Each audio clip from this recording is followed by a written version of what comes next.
La vision doit être personnelle et croître dans chaque croyant. Dans l'ancienne dispensation, tout devait être dit au peuple. Il obtenait les choses par quelqu'un d'autre, de seconde main. Ce n'était jamais ce n'était pas d'origine.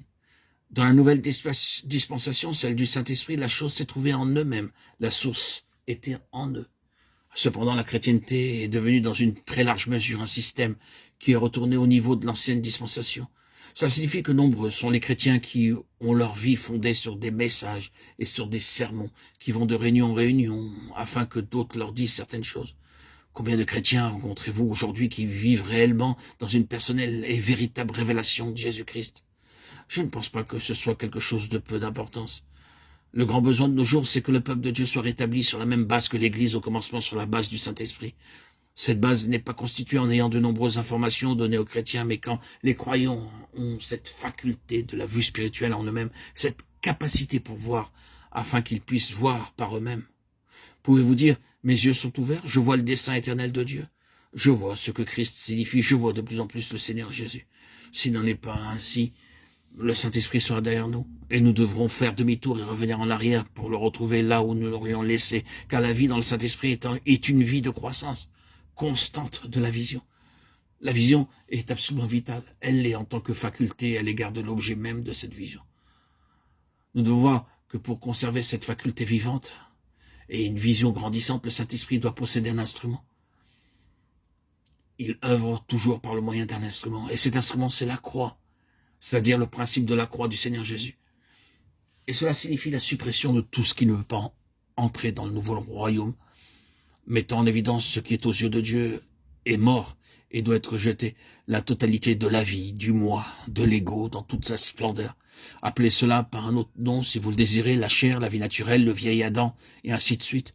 Je préfère ce terme de principe du moi, car il est très compréhensible que ce soit le principe du moi se manifestant vers l'extérieur, en s'affirmant, en s'imposant partout, là où ce moi peut avoir de l'impact, ou bien lorsqu'il agit vers l'intérieur, attirant tout à lui-même.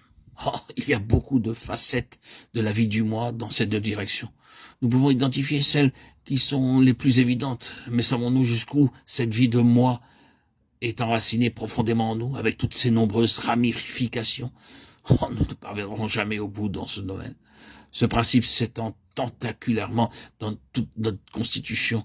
Ce moi, qu'il soit affaibli ou qu'il soit encore fort, car il est tout aussi mauvais quand il est faible ou bien quand il est fort. L'attendrissement sur soi-même n'est seulement qu'un moyen d'attirer l'attention sur nous en étant préoccupé de nous-mêmes. C'est aussi pernicieux que d'être manifestement autoritaire. C'est le moi sous différents aspects. Il vient de la même racine, il est issu de la même source. Tout cela découle de la vie fausse de celui qui a dit « Je monterai au ciel, j'élèverai mon trône au-dessus des étoiles de Dieu. Je m'assirai sur la montagne de l'assemblée, je monterai sur le sommet des nues, je serai comme le Très-Haut. » Ésaïe 14, 13 et 14. Je. En vérité, on ne peut pas épuiser toutes les variantes possibles de cette vie du moi.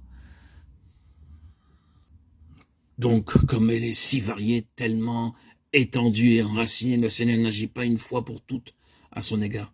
Il l'a fait, bien entendu, potentiellement, par la croix de son Fils. Mais maintenant, cette œuvre doit se poursuivre. Vous et moi, nous devons connaître continuellement l'application du principe de la croix dans les aspects les plus diversifiés de la vie propre. Nous devons reconnaître à la fois ce besoin, la manière d'être brisé, mis à bas et conduit sous la puissante main de Dieu. C'est ce que signifie être disciple. C'est cela, être discipliné et formé.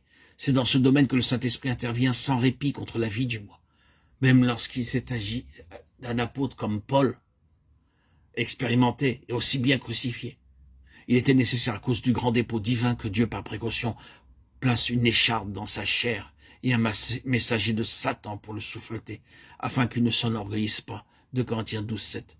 C'est une chose très pratique. Le Saint-Esprit se sert du principe de la loi de la croix, successivement et toujours plus profondément, afin de dégager ces immondices qui occupent le terrain qui appartient au Seigneur. Il doit y avoir un bon nettoyage du terrain, afin que ce nouveau royaume spirituel s'édifie subjectivement en nous.